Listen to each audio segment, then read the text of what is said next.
This is a download from Rutland Radio. Hello, and thank you for downloading the Rutland Radio podcast from rutlandradio.co.uk. This is where you can hear the best bits from the last week. Rachel Williamson. Alison Waddy. Now, we're standing here in the Stamford School Hall in the viewing gallery. This is where you actually train for the Invictus. It is, yes. I actually met Ali through our journey, and she was already a member here. So a little bit of persuasion, and I said I'll join with her as a training partner, and we still train here now.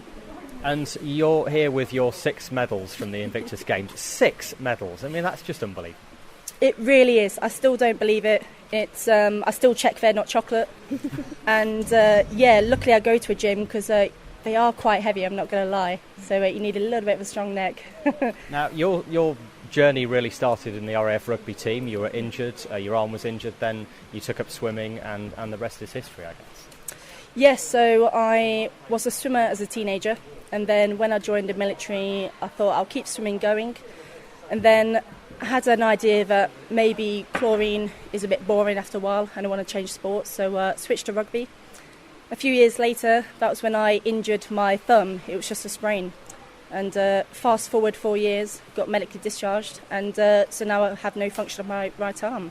So I've had to learn to be left-handed, learn to everything one-armed, and actually learn that you do have to ask for help, and it's okay. So do you two swim together, basically, through the training? We do, yeah. Yeah, we swim together probably. Well, we aim for at least a couple of times a week. Sometimes it's a little bit less, sometimes a bit more. And you're going for the Warrior Games. Tell us a bit about that. No, I went to the Warrior Games last year, so we did all the trials together, UK team, last April. And then from that, obviously 72 people were selected to do the Invictus Games in Sydney, and another 40 of us were selected to go to Colorado Springs to compete in the Warrior Games, which is the sort of US version. So the US put in their individual teams, Navy, Air Force, Marines, and they invited the UK, Australia and Canada last year, so we had 3 invitational teams. So how was your military journey into this? I was in the Royal Artillery, served for 16 years. Injured my back playing rugby. Rugby again. It's a dangerous sport. Yeah, very popular around here, though, yeah. isn't it? But yeah, bit of a longer time. I sort of originally injured it back in 2005 and kept serving for another 6 years, and then unfortunately it got to the stage where they decided that I should be medically retired. So yes, I got medically retired out in 2013. So I've been out for a bit longer. But together, you obviously do motivate each other, inspire each other. Definitely. We do have moments where we struggle to go to the gym on our own, and we do need that support and guidance off each other to actually keep this routine going, try and keep some form of fitness going, especially after the competitions, because you naturally do need a rest, you have a bit of downtime, and you have to sort of reflect on where this journey has taken you. And lucky for us, we've kept in touch, not fallen out with going to different competitions or wars over medals, but for us, this friendship is for life now. We wouldn't have met if we didn't sign up for the Invictus Games in the first place. So we keep training here, and we always turn up together and motivate each other. And what do you know of today, and what was your impression of such an event actually being held in Stamford? For this, I think come to the Disability Games, it's inspiring. It really is. My aim is I want to watch all the sports, look at all the children participating, and just be impressed on what their new abilities are, whether it's something they were born with or something that's happened to them. I think it's just purely inspirational, and I'm definitely going to be looking up to them and seeing how they are so independent and the smiles on their faces. I guess they'll both find you inspirations here today, but for you, it was both retraining really and finding different skills which you could get in sport. Yeah, very much so. I mean, I've been quite lucky. My swimming career hasn't been like Rachel's. I've sort of did it a bit when I was a child and come back to it. So I've been lucky enough. Rachel's sort of coached me along the way, taught me how to do tumble turns. Still not very good at them. What is a tumble turn? Try and go straight. And try and go straight. Okay, fair enough. So no, it's been fantastic. It's coming back into finding other sports and finding sports that you can take part in, even though you've maybe not as physically able as I used to be. Well, thanks very much for joining us here on Rutland Radio. I must also bring in Richard, who I met last year here as Director of Operations here at Stamford School. You have a new job at the Invictus Games doing a similar kind of thing, I guess. Yes, well, first of all, it's lovely to come back to Stamford Endowed School and see the Disability Games, but I've been very lucky and fortunate to now be employed as the Operations Director for the Invictus Games Foundation. And I think that it's just great to meet Rachel and Ali, but also just to see the power of sport and the power of sport in helping those really gain a focus and a sense of purpose, and also that sense of community which Ali spoke about. And that is just so powerful. And it's true in the Invictus Games, where there's just a huge community of people coming together from 19 nations to gain that sense of community and that power of sport to give focus, to give purpose again, and that sense of purpose. And here, coming back to Stamford Endowed School to see the Disability Games, and I absolutely agree with what Rachel said. Whether it's Rachel or it's Ali, it's inspiring. You can't help but just be inspired how people are overcoming some of the challenges they face with a smile on their face. And that's what I've really been struck. I've just walked around, seen darts, table tennis. It's just that smile on that face and just that sense of achievement. Whatever that level is, it's just fantastic to see it. So it's great to be back. And to have come from the Stamford Endowed Schools after a full career myself in the military, now to be working for the Invictus Games, it's just it's great and also very humbling at the same time. I know Prince Harry is involved. He sowed the seed. He created it along with the team. Yeah, that Prince Harry is fantastic. So it was his idea, having gone actually to the Warrior Games where Ali competed last year, and came back and said, having seen it, been so inspired, and said, I want to do this in London, and I want to do it for not just the US and UK, but I want to do it for multinationally. And that's why now we have 19 nations competing in the Invictus Games, and having had a fantastic games last year in Sydney, and we're now just gearing up for the games in The Hague next May. Which is really exciting and brilliant. Lots of work to do, and getting all the sports, the entries in. And Rachel and Ali are just about to go off to the UK trials to compete and hopefully be selected for the UK team. And that's going on across 19 nations at the moment. So that power again. And actually when you see it and you meet the competitors at the Invictus Games and you just see that power of community, and it really is important. Now, of course, it's not just for the competitors, it's for the family and friends as well, because we shouldn't forget the support which partners, family and friends give to the competitors. It's huge, so it gives them a sense of belonging. So what Prince Harry has done in bringing all this together is just fantastic. Rutland Radio. My name is Jim Guthrie and I'm Secretary of the Rotary Club of Stamford. And for the second year, you're hosting the Rotary Disability Games here in Stamford with more competitors than you had last year, a huge range of sports and just lots of smiles, I guess. It started off very well. It was good last year, as you know. It's been a bit slow starting today, but we've got over the difficulties we've had, and yes, it's great. I mean, there are people that were here last year greeted me like a long-lost brother, and, I'm starting to float already. It's very good. It's very good. And from a Rotary point of view, this is people from as far afield as North Lincolnshire, quite a wide range. They've come from all over. North Lincolnshire, we've got a fantastic contingent of 80 and 90 from there. Rutland, Leicestershire. Yeah, they're all here. It's great. And as you said before, over 200 now, which is bigger. It's filling the other hall much more than we thought it would, And we build on today for next year, which is our last year of doing it here in Stamford. You have basically a 3-year kind of programme which you're working with Stamford School. That's right, yes. And again, they've been fabulous. I mean, the site. I walked literally all around it yesterday, getting everything ready. And it's a huge site with loads of good people, really good people. But having said that, we've had a lot of good support from companies round about in Stamford and Peterborough. I know Waitrose, for instance, are dropping off the food just a few minutes ago. Waitrose would be brilliant. The big star this year, Bradshaw's from Stibbington, they've very, very kindly loaned us 4 of their golf buggies, which, of course, as you've probably seen, they're whizzing around the field, taking people who have difficulty walking to the shooting event. So it'll be, no doubt, another memorable event which people can actually come along to and actually experience some of this as well. Absolutely, yeah. And we've advertised it more this year. We've got some nice posters out on the school bridge, and the printers, again, they did a fabulous job for us, cutting the price because it's Rotary, but, that's great. Yeah, it's going to be good. I know I floated on air for a week last year, and I anticipate doing it again.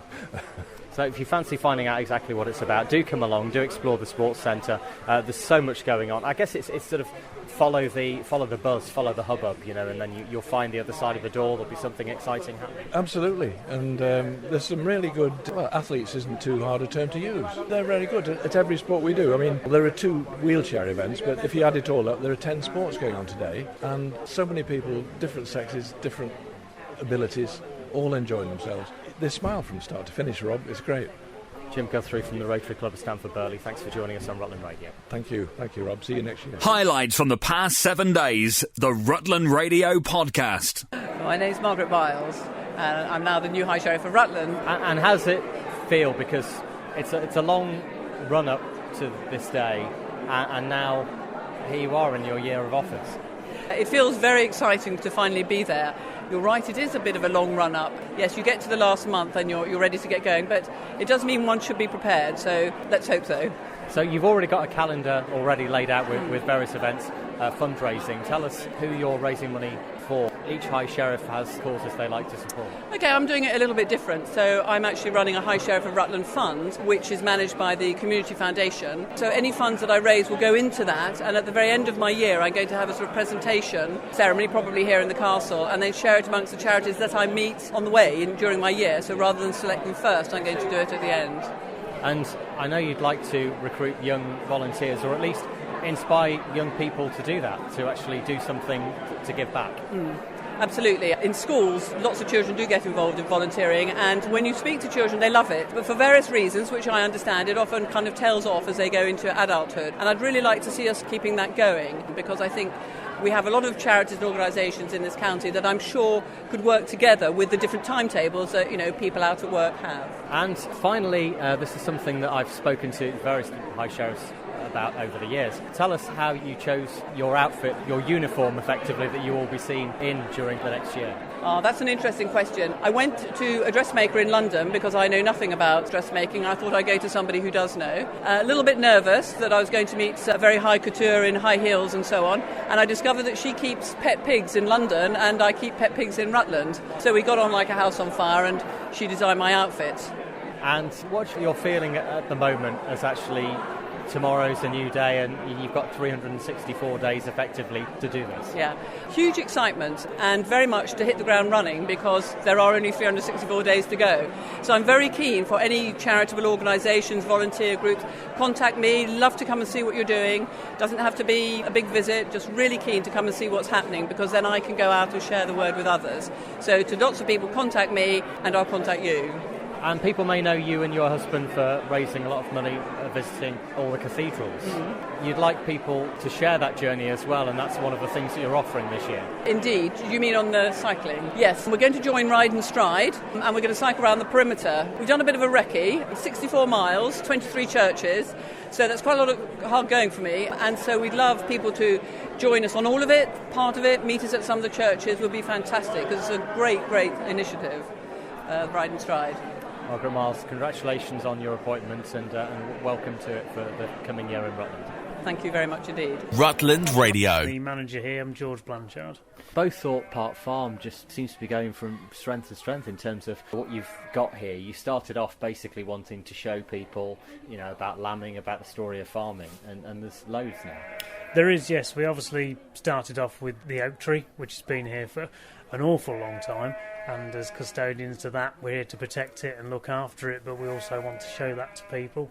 And then from that, we also want to show people about where their food comes from and how we go about farming it. And the lambing has just been an absolute fantastic success. Do you still have mums that are ready to give birth? We do, yes. We are just over halfway now, so we've got a few left to go yet. And it'd be nice if they could all give birth during the day when everyone's here, but what you normally find is it's a late night job. I guess when they think it's safer for them as well. I mean, it's instinctual, isn't it? It is, yes. They'll always try and hide what they're doing, but we have had some give birth while we've got a lot of people here, and that's been fantastic for everyone to see. And if we could just time that, it'd be absolutely brilliant. And the pigs are just about to give birth. Now, 3 months 3 days, 3 hours is what I was told. Nearly 3 months, 3 weeks and 3 days is the time it takes for the gestation period of the pig. So yes, we have got a couple that are ready to, and hopefully in the next couple of weeks we'll give birth to a nice litter. 15? Could be up to 15, yes. I doubt they will, because this will be their first litter, so probably a more smaller number, but we'll see, fingers crossed. And anything else coming up for you as a farm? Yes, we close now after the lambing. The 22nd is our last day. We reopen again on the 1st of June, and we'll be open every weekend and bank holiday through the summer. The 1st and 2nd of June is our sheep shearing weekend, and then 21st of June is our summer solstice evening. Rutland Radio's best bits on the podcast. It's Rutland Radio at breakfast time. I'm Rob Pisani. We've been mentioning the virtual Easter egg hunt, which the Lions Club of Rutland are once again doing. It starts later today. You need to meet at Oakham Library, and all you need is a smartphone and someone in your party aged 13 or under. Alan Gray, how did you come up with the virtual Easter egg hunt? We worked out that the first sort of quarter of the year was a bit fallow, and Easter is obviously a grand time to come up with a new idea. And, well, Easter eggs. Pokemon was pretty popular at the time, and I was thinking, rather than a real Easter egg hunt, why don't we do a virtual one and use a smartphone? Most children or their parents or grandparents have got a smartphone with WhatsApp, so we'll sort of build on that idea. So they join the WhatsApp group. There's 20 clues around town, and I suppose when you get to each one, you take a photo of it and submit it. That's correct, Rob.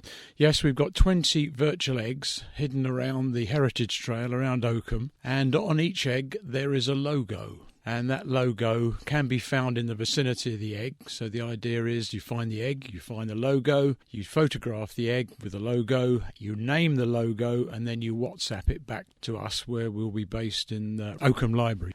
And do you actually have a bank of phones or something like that? Is that how it works? There'll be 2 or 3 of us in the library, and we'll use 2 or 3 phones. So when you come in, you join a WhatsApp group with Rutland Lions. So it's 10 till 4, today, tomorrow and Thursday, and you just love as many people to take part as possible. Yeah, it's free to enter. It's a distraction for parents and grandparents with children of primary school age. We'll set you off on your way from the library with some chocolate, and when you finish and get back to the library, there'll be more chocolate. So we've saved the important bit till the end then. Yeah, well, you do get a little bit to sustain you on your route round, and it'll take, depending on how quick you are, it'll take you between an hour and a half and 2 hours. And it looks like the weather's going to warm up and be an ideal time to come and walk round lovely Oakham. That's the Lions Club of Rutland virtual Easter egg hunt, exploring the Oakham Heritage Trail, and meet at Oakham Library 10 till 4 today, tomorrow and Thursday.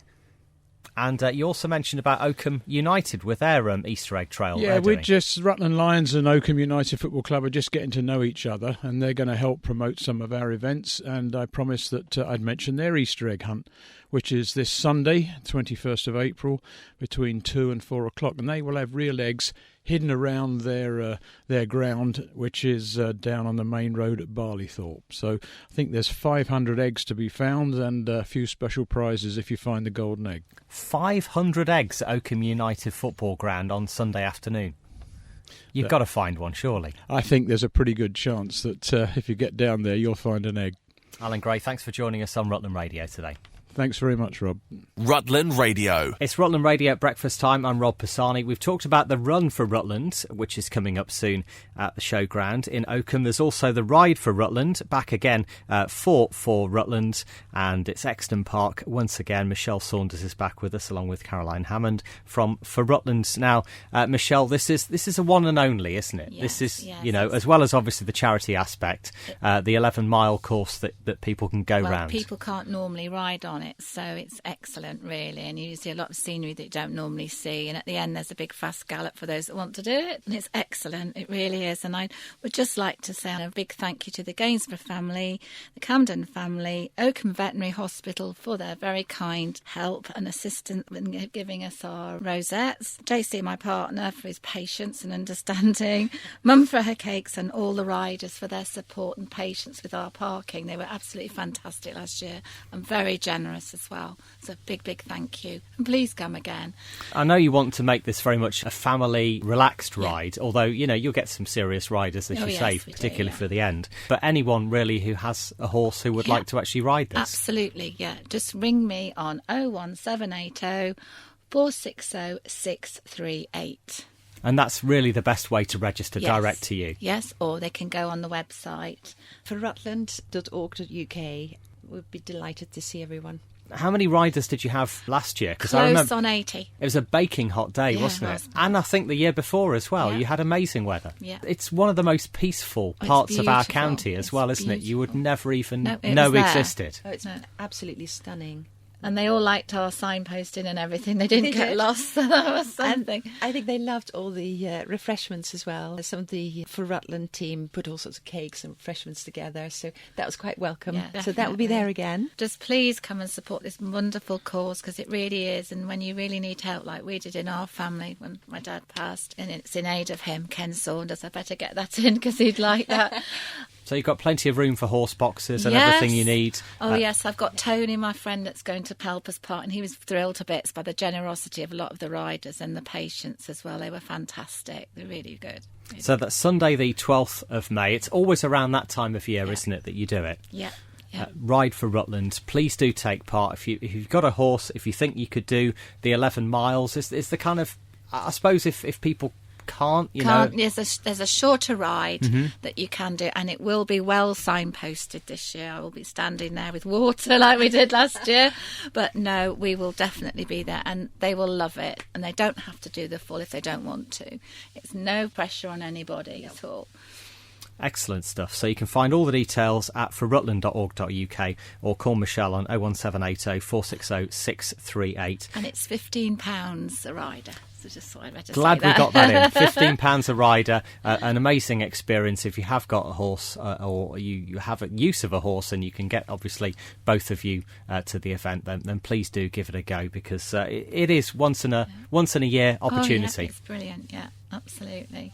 That's riding around the Exton Estates, Exton Park area, 11-mile course that you would never experience other than that. The weekly Rutland Radio podcast. So how's your week been? We last spoke to you a week ago when you'd stepped off the ferry. You did, yes, that's right. Well, since then I've done 369 miles. Across Holland, it was very tough riding. I was into a cold northeast wind, and the first 4 days were really hard. It was frost most mornings. And then last Saturday, I was cycling in a snowstorm. Really? In Holland? Yeah, in Holland, yes. I just came to a standstill, actually. It didn't really settle on the ground, but it did on my glasses, which makes it a bit difficult when you're cycling. Yes, indeed, yeah. Now, you were hoping that your electric bike would hold out charge for 100 miles or so, maybe for a couple of days of cycling. How's it done? Well, it's done very well, actually. On that particular day, I'd intended to stop at a place called Amersfoort, but there was no accommodation there, so I went on to another place called Ede. And that day I cycled 85 miles. What surprised me most of all was that both me and the bike had still got energy in the tank. Pleased to hear it. So what's your plan for the next week then? Well, the next week, by the time we talk again, I will probably be on the Danube, which will be down in the south of Germany. It might be the blue Danube when we get there. It's probably brown or green. Yes. I've seen it several times. But the Germans, after crossing the German border, coming this way, the country hotels in this area are really fabulous. They really are. It just amazes me, the quality and really the price as well. They're all quite modestly priced, and yet they're a very high standard, I think. I enjoyed it so far. Countryside around here is a bit like the Peak District. Lots of short hills and forests and that sort of thing, so it's very attractive. Wonderful stuff. Well, thanks for joining us on Rutland Radio. Glad that you've had a good week, and hopefully the next 7 days should be good, apart from hopefully snow-free. Well, the weather at the moment looks as if it's certainly set fair. The wind has dropped, which has been a real issue, this east wind. This morning, when I had a walk out this morning, it was quite pleasant. So we've perhaps got rid of the wind. Excellent stuff. Thanks for joining us on Rutland Radio, and we'll speak to you every week around this time. I'll talk to you again soon. Bye then. Rutland Radio. Jessie Everson. Now, you received one of the High Sheriff's Awards What would you say that it was awarded for? We heard about all the things you step up and do. To be quite honest, I didn't take it all in. She's a very nice person and we get on well, but I had no idea at all. It's a bit overwhelmed for an old lady. And bowls champion. Oh yes, I don't think it need have been all that. I love my bowls after my husband died. When you're on your own and no family, obviously you've got to do something. And I've always tried to do my bit for everybody. And all the sporting teas you've provided over the years. Oh well, I haven't done anything more than anybody else. I just like cooking. No, I've never done anything spectacular. Highlights from the past 7 days, the Rutland Radio Podcast. First of all, Katie, congratulations on the recognition today. I know for several years, actually, you've performed at the various services to do with the High Sheriff and Lord Lieutenant, and actually being recognised today. How does that feel, actually, having that from those who've seen your work so many times? Well, it's absolutely wonderful, and I've enjoyed performing at the events that Sue's held for all her charities throughout her year in office, and it's just such an honour for her to have given this to me. She's such a generous and compassionate High Sheriff, and I'm just so honoured to have received this award. You're always here, there and everywhere performing, and you've been in various competitions recently, including Oundle. Yes, I won Oundle Young Singer of the Year for the second time this year, which was an amazing thing to win again, and I'm really happy that I performed at the concert as well. It was such a wonderful event. And the Rotary too? Yes, I'm performing at the Rotary final next month, so that will be exciting.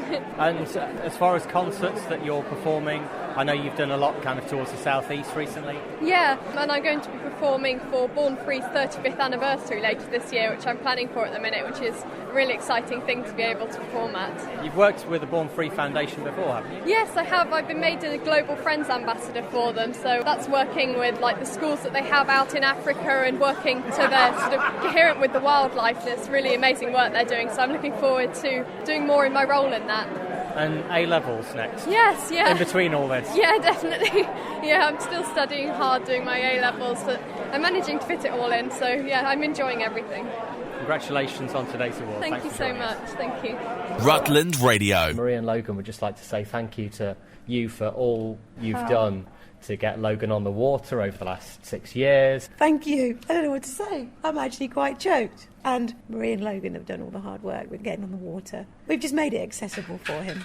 And you looking back over this time as well, who'd have known where you'd be 3 years from now with the diagnosis you had 3 years ago? The diagnosis 3 years ago wasn't at all promising. Against all odds, really. First of all, with the lung cancer side of it, and being told that I only had a 30% chance of actually coming through the treatment and the surgery. And then following on with the secondary cancers in the brain, and also being told that without treatment I would only have 3 to 6 months. But here I am. I'm fine.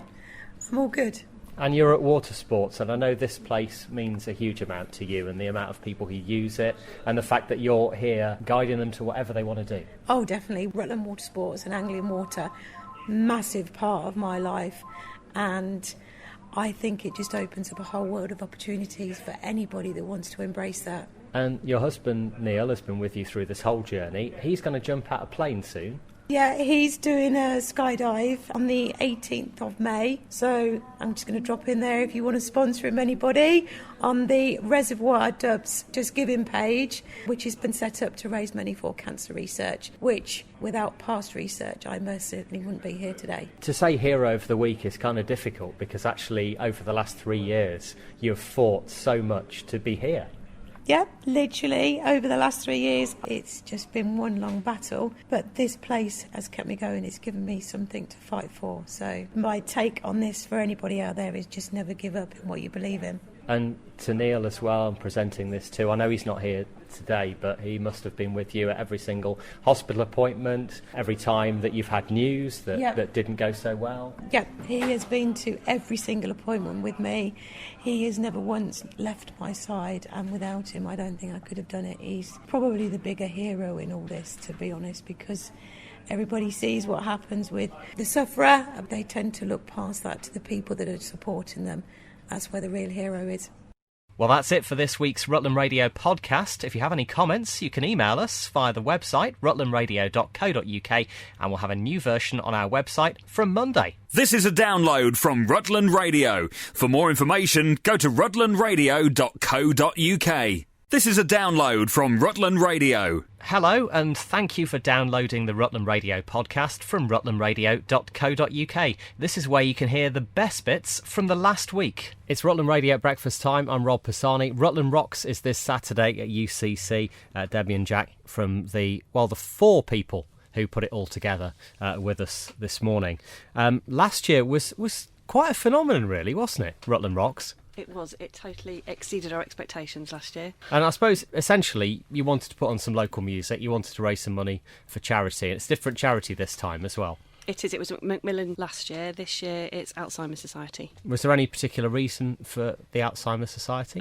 Jess, one of our other team members, her family's been directly affected by Alzheimer's, and it affects so many people these days. It's the UK's biggest killer now, apparently. 1 person every 3 minutes develops dementia, and so the Alzheimer's Society is just a really worthwhile cause. And Jack, really, it's like a who's who of local bands, isn't it, really? Yeah, very much so. So tell us who's on the bill. OK, so you've got plenty of recognised local bands in Funked Up, Monkey Beds, Pembroke Tennyson, Californian Born, Rutland Boy, Rebel Soul, they're going to be headlining the show. We've also got some bands from Leicester and from Northamptonshire Way, in Los Cajones and the Javelins. So a massive mixed night, really. Also, Simon Booth's acoustic stage. I think there's quite a few people that know of Simon Booth around the area, with his acoustic nights dotted around the place. Yeah, he does a lot of open mic stuff, doesn't he? Yeah, he's got a few on the go. So he's running that, and he's got another 6 or 7 acts on that stage in between the main bands, really. It's going to be eclectic. There's going to be lots on. It's going to be raffles, there's going to be prizes, bands, booze, all that you could want. And actually, the amount of money it is, that's ridiculous, isn't it? The amount of bands actually you're going to see for... I think it's good value, don't you? £5 for a ticket. Yeah. £5 in advance and $7.50 on the night. Yeah, for the amount of music that you'll see, and it's a long night, it's from 6 till 12 in the evening. It's action-packed, and for £5 you can't really go wrong. So where are your advance tickets on sale from? They are at the Vaults and the Extra Arms in Uppingham and Bill's Bar in Oakham. Nice and simple. It's Rutland Rocks, UCC, at the Drama Studio this Saturday from 6. Get there, obviously, at 6 if you'd like to see the full night. And 6 hours of live music, basically. 6 hours of live music, straight into your ear holes. It's going to be good. Straight in your ear holes. That's what we should say on Rutland Radio more often, actually. Thanks very much for coming in. Thank you. Highlights from the past 7 days, the Rutland Radio podcast. OK, Debbie Oakes, chairman of the Oakham Festival. Now, it's been going for a good few years through a good number of different people, hasn't it, the festival? It has been, yes. And we'd like to give a huge thanks to all those that have gone before and set things in motion. But people have different calls on their time, and families and other jobs get involved as well. So, fully understandable they've stepped down. And you clearly believe it's worth saving, it has a future, and it has a part in the town as well. It's immensely popular within the town and the surrounding villages, and indeed the wider area. People coming from all over the country now to support the acts. But we have such great homegrown talent. It's amazing. If you ask people, I was away for the weekend, telephoned 3 times by people wanting to take part, wanting to perform. So that just shows how widely received it is and how people love it. And there's that kind of local aspect, but also the fact that actually sometimes, thanks to something like this, thanks to the fact that you can get funding for various things, you can actually bring things that you wouldn't normally see to a small area like ours. We can do. Not sure about this year because we've taken it over with such short notice, and of course all the larger names and things are fully booked up for this year. But we have great plans for next year to bring some of those forward as well, already making contacts with those people. But this year, like I said, let's develop what we've got on our home ground. We're already going to link up with the guys that are doing everything at the bandstand with the Oakham Town Council. We've got things booked. We're going to promote those very heavily as well for them through the same brochure. So that'll be great news for them as well. So it's things like the lunchtime concerts at Oakham All Saints Church, proms in the park, those sort of fixtures of the festival are remaining. They're certainly remaining, and we've also got surprises added on as well. We're trying to utilise the pubs and other venues within the town more, get them more known to locals. Maybe they haven't gone into them before, so we've got a surprise coming up for Oakham Mill Street Bar and Restaurant. Obviously, it's not a surprise to them, they know about it. We're going to have a ghost story night there, which will be fabulous, but get your tickets early for that because it's a tiny venue venue. It's going to be in the cellar, so quite creepy. We've got other things coming up as well. Just waiting for a venue to be confirmed, but also we're going to have the Take 4 saxophone quartet. They've agreed to do a spot this year again in the church, so that's another lunchtime recital. So it's the last full week in June that this is going to take place, the kind of traditional Oakham Festival week. Yeah, we don't change that. It's the 23rd to the 30th of June inclusive. So make sure when the tickets get released, get them early. We're hoping to get things out by the second week of May. As I said, we're a bit tight on time this year, but it's going to happen. And are you looking for more people to join you to help pull these events off, to organise, to maybe be there on the night, to sort tickets and, that kind of thing? We certainly are. We love everybody who wants to get involved to get involved. If you still want to perform, it's not too late. We've got some venues that we could take another couple of slots in. But yeah, by all means, if you want to help in the organisation side of things, do give me a call. I'm quite happy to give out my own mobile number, which is 07878 520011. And how would you sum up the festival, in a sentence for you? In a sentence? Oh, that's a difficult one, Rob. It's just vivacious, talented. It showcases local talent and it brings Oakham to life for a whole week. And it's worth saving, as we said at the start of the interview. It most certainly is worth saving. Couldn't be without it. Rutland Radio. Thank you, Sire. Yes, we are on the water as we speak. I'm here with Captain Matt of the Rutland Bell. Now, today is really about engaging with those who have B&Bs, hotels, tourist attractions here, and showing them what's on the water, because not everyone knows, everything that's happened, I suppose, recently, and every year it changes, doesn't it? Oh yeah, every year there's something new at Rutland Water. It's a chance just to get those people out of their place of work, because we all know when we're at work we never visit places on our doorstep, so we're just trying to get everybody to come out on the water, have a look around, and just to be able to be a bit more informed about the area. And we've heard that, like for instance Sykes Lane, they've got more of an improvement on their mini golf, a 12-hole course that's opening soon. The Ospreys, of course, really exciting to see, but you were just talking about red kites that are around here as well. I mean, they're almost as synonymous with the area, aren't they? Oh yeah, we have loads of red kites. It's sometimes tricky at a distance to pull them out against the Ospreys, but we have a good go at it. And you're sailing every day between now and the autumn, really, aren't you? Yeah, pretty much every day. Do you get a day off? Do you have a stand-in? Occasionally. Yeah. Occasionally I manage to get a day off. No, I think we're now working every day till the end of September, bar the last 2 days in April. And are people always surprised how smooth this is? I mean, it's a bit of a breeze outside. You think in a fishing boat you're probably rocking about a bit. Not on the Bell. No, absolutely. I had bride and groom on the boat yesterday, and they were going, I'm really surprised how smooth it is here. And we've got waves that were probably a foot high, and we're just gliding through them. Bell masters it all. Oh, absolutely. Obviously due to, you steering between the waves. All about the whatever steering. you have to do. All about the skippering. Yeah, brilliant. Thanks very much for joining us on Rutland Radio. Rutland Radio's best bits on the podcast. Now, last time we spoke, Brian, around this time last Thursday, you were hoping to see the Blue Danube, or whatever colour it was hoping to be. No. I think I'd got my wires crossed there. I'm still some way away from there.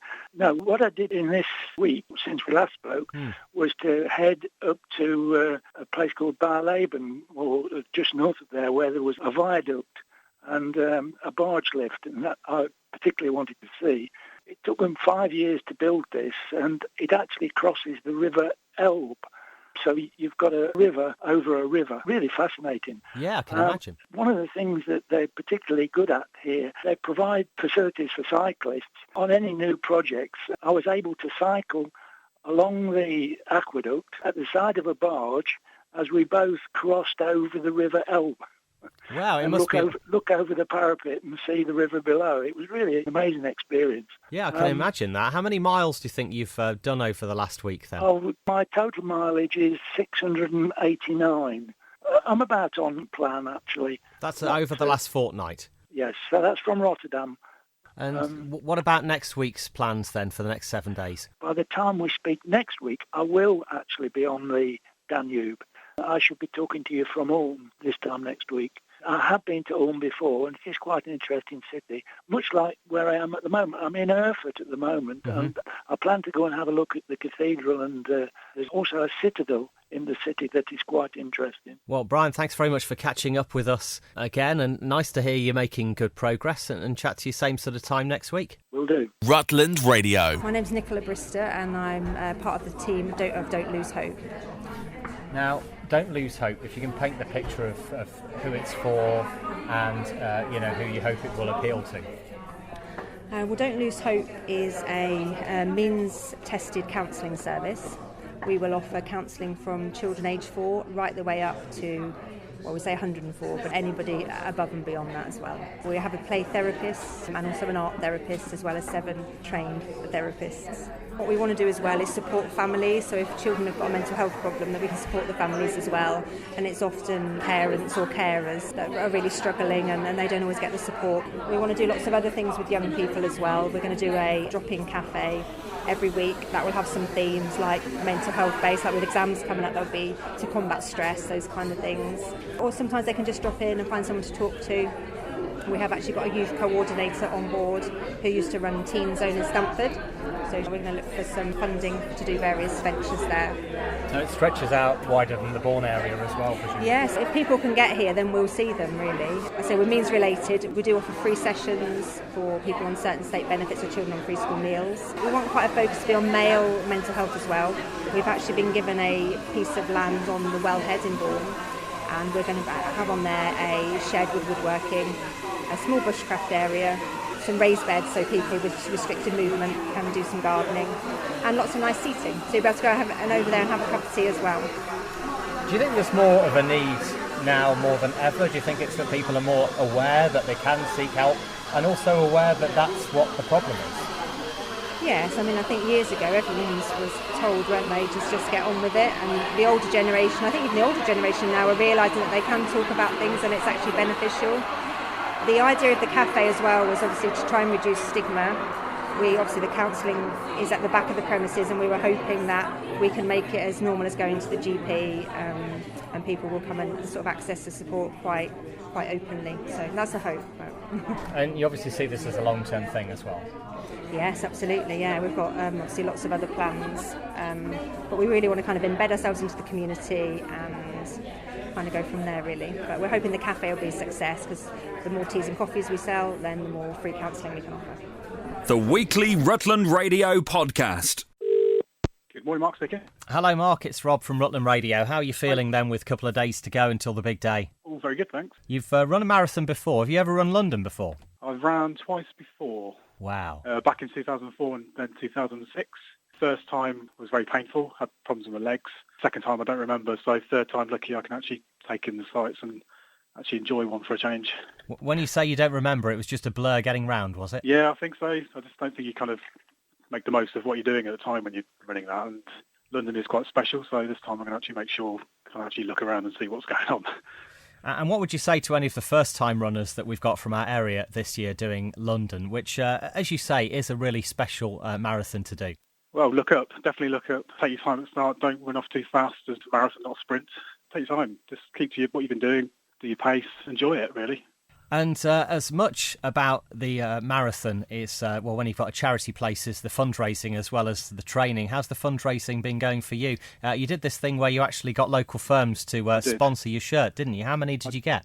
I got 15, I think it's about 16 companies, and obviously used my business contacts to actually get that, and that's gone quite well. So 2,500 target, we're about 2,000, so a little bit short, but it's a few days ago, and I've got a few more kind of ideas of how we could actually raise that money. I know yourself, you've ran for Anna's Hope in the past. Yeah, 6 years ago, and remember it like it was yesterday, and I'm absolutely as jealous as anything, the fact that you're doing it this year, so have a wonderful one. Brilliant, thank you. Rutland Radio. Thanks, Rob. So I'm in the village of Thistleton, and I've come for the coffee morning at Thistleton Church, and I can tell you that it's such a beautiful village. I'm no property expert, but I think the houses are made of sandstone. They're absolutely beautiful. They're really quaint, and the church is such a pretty church. It looks quite a small church, and it's got these beautiful stained glass windows. I'd love to stay and chat, but I've heard the cake's really good here, so I'm off. Highlights from the past 7 days, the Rutland Radio Podcast. So earlier on this morning we heard from Jennifer Lee, who was about to head into Thistleton Church to find some cake. You found some cake and some heaters, thankfully. I did. I'm so sorry. I did eat some cake and I was planning on bringing you some back. It's all right, don't worry. I'll survive. Sorry about that. Tell us about these Saturday cafes they're doing at Thistleton Church, because this is a weekly occurrence, isn't it? It is. It's absolutely lovely. It's a really welcoming place to have a cup of tea. They do soup and bread and loads of delicious homemade cakes, and they were bringing the cakes in. They're absolutely giant.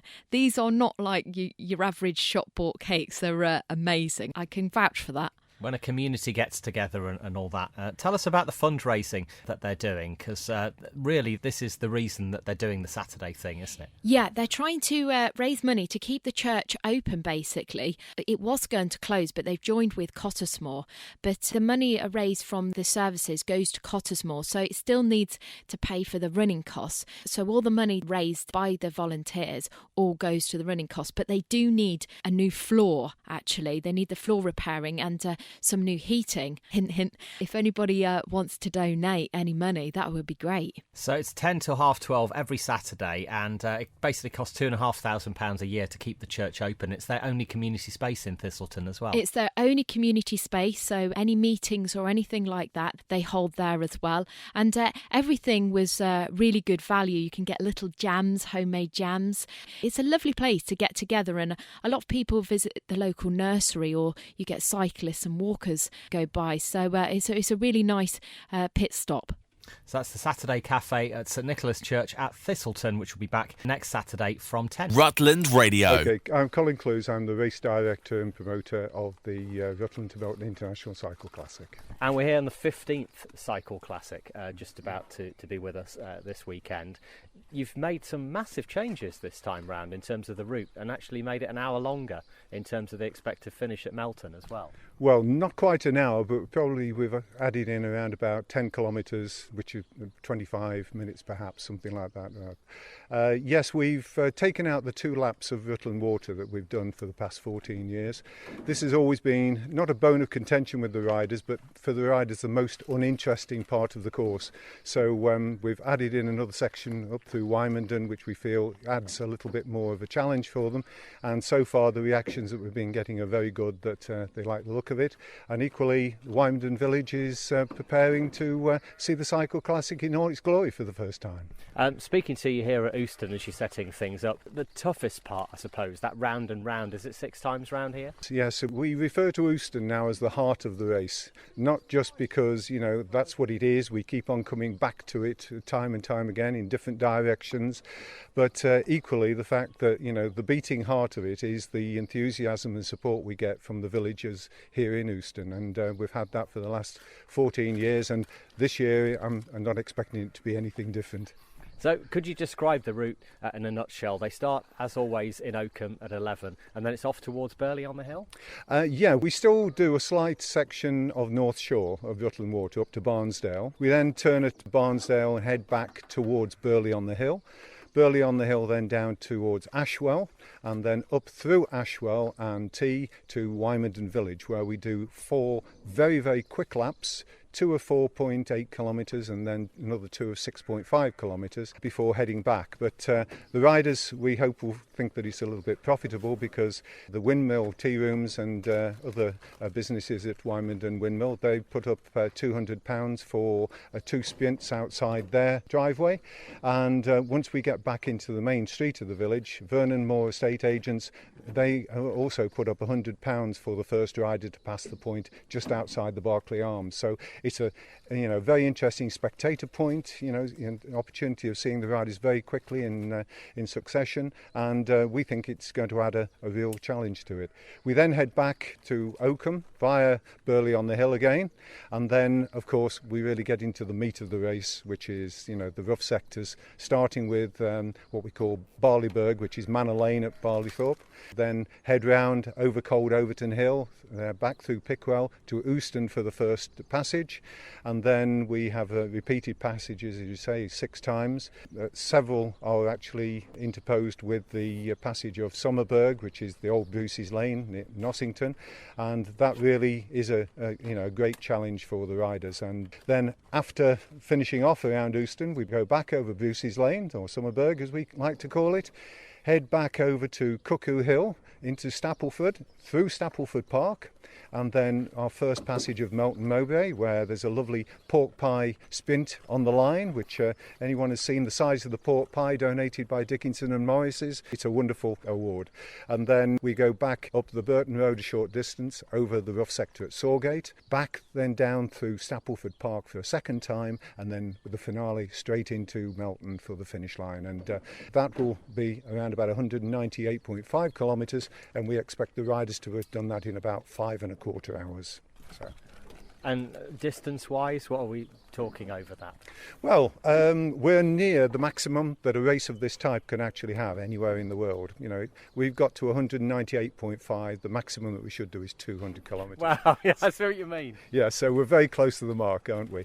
But I think that's going to be the challenge, particularly to the British riders, because whereas the continental riders, and we have 10 teams coming in this year from as far afield as the US, Latvia, Germany, France, Belgium, Holland, they are more used to those sort of distances, and they've got the riding in their legs, whereas some of the smaller teams that we have here will not have done anywhere near that sort of distance this year, so it will be a real challenge to them. But they, I'm sure, will be wanting to hold their heads up high, and we'll see some excellent racing.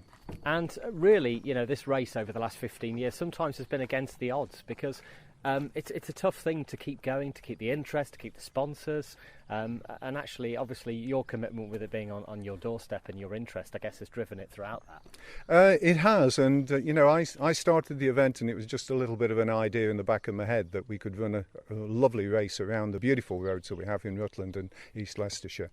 And really, once we started putting that together, and I had people coming to me and saying, yeah, that's a good idea, we'll support you. In the early days, it was a struggle, it cost us quite a bit of money in the early days.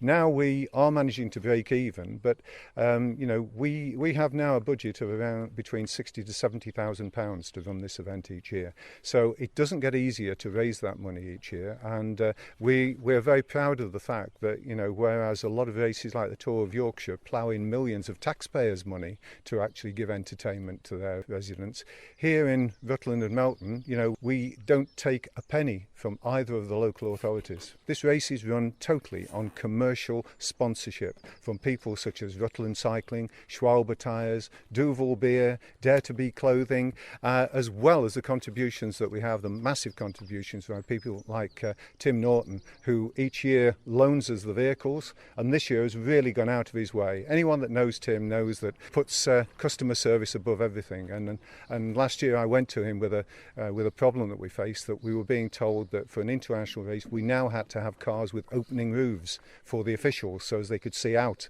properly. And lo and behold, what did Tim do? He went to Ford UK and said, we need Ford cars with opening roofs, and we've got them. You can't praise people enough, and I think it's that sort of community spirit of actually helping, organisations like ourselves and putting back into the community that people don't realise enough, as to what it goes on. And really, we're really proud and delighted once again to have Tim Norton on board with us. And in a nutshell, the race for people who think, it's just another cycle ride out. These are top teams from Europe, from America, as you say, from parts of Europe as well as the UK, competing. And we've got the top in their field here. We've had Olympians actually doing the race before, for instance. We have Olympians again. Yeah, we have a 4 times Olympic gold medalist in Ed Clancy riding for the Vitus team. Gabriel Culler, he won the race last year for the Wiggins Lacole team. He comes back as number 1 this year, but who's backing him in his team? But a guy by the name of Tom Pidcock, who was about 8th, I think, here last year, but has since won the World Under-23 Cyclocross Championship by a mile this year. So we have current world champions, and really the quality of these guys, it is unbelievable. We probably have about 24 riders in this race this year who are earning in excess of $250,000 a year from cycling. That's the quality of the riders. And, the US Rally UHC team, to give you an idea of their quality, I've been away twice this year to Oman and Turkey just last week for their annual tours. They were riding those races. Yesterday, they were in Belgium, riding the biggest race in Belgium on the continent, the Flèche Wallonne. On Sunday, they are with us, and on Tuesday, they're riding the Tour of Yorkshire. You think about that in your legs, Rob. Colin Cleves, thanks for joining us again. We'll see you on Sunday. Thanks for just putting this amazing event on. It is incredible to have this in Rutland and Melton, as you say. Well, we're very pleased that we are entertaining the public. That's what it's all about. We want the event to be more and more seen as belonging to the community, because that's what it's all about. Abroad, that's what they do. And everybody gets involved and on board with it. And we can go better still, but that's for next year. Well, that's it for this week's Rutland Radio podcast. If you have any comments, you can email us via the website rutlandradio.co.uk, and we'll have a new version on our website from Monday. This is a download from Rutland Radio. For more information, go to rutlandradio.co.uk.